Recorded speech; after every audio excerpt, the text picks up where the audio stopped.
رسول اللہ صلی اللہ علیہ وسلم نے چند لوگوں کو کچھ عطیہ دیا اور سعد وہاں موجود تھے۔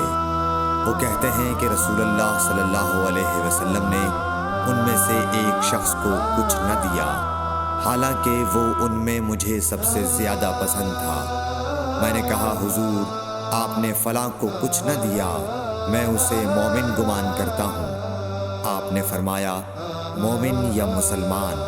میں تھوڑی دیر چپ رہ کر پھر پہلی بات دہرانے لگا۔ حضور صلی اللہ علیہ وسلم نے بھی دوبارہ وہی جواب دیا۔ پھر آپ نے فرمایا کہ اے سعد، باوجود یہ کہ ایک شخص مجھے زیادہ عزیز ہے، پھر بھی میں اسے نظر انداز کر کے کسی اور دوسرے کو اس خوف کی وجہ سے یہ مال دیتا ہوں کہ وہ اپنی کمزوری کی وجہ سے اسلام سے پھر جائے اور اللہ اسے آگ میں اوندھا ڈال دے۔ صحیح بخاری حدیث نمبر 27۔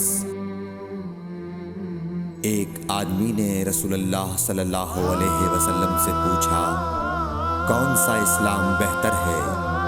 آپ صلی اللہ علیہ وسلم نے فرمایا کہ تو کھانا کھلائے اور ہر شخص کو سلام کرے، خواہ اس کو تو جانتا ہو یا نہ جانتا ہو۔ صحیح بخاری حدیث نمبر 28۔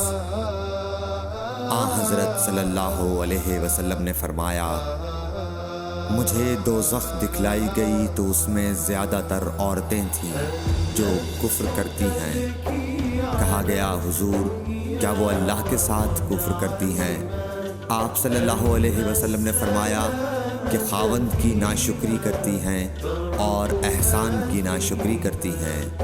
اگر تم عمر بھر ان میں سے کسی کے ساتھ احسان کرتے رہو، پھر تمہاری طرف سے کبھی کوئی ان کے خیال میں ناگواری کی بات ہو جائے تو فوراً کہہ اٹھے گی کہ میں نے کبھی بھی تجھ سے کوئی بھلائی نہیں دیکھی۔ صحیح بخاری حدیث نمبر 29۔ حضرت صلی اللہ علیہ وآلہ وسلم فرماتے تھے، جب دو مسلمان اپنی اپنی تلواریں لے کر بھڑ جائیں تو قاتل اور مقتول دونوں دوزخی ہیں۔ عرض کیا گیا، یا رسول اللہ، قاتل تو خیر ضرور دوزخی ہونا چاہیے، مقتول کیوں؟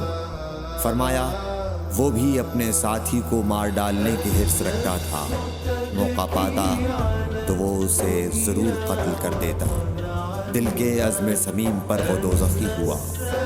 صحیح بخاری حدیث نمبر 30۔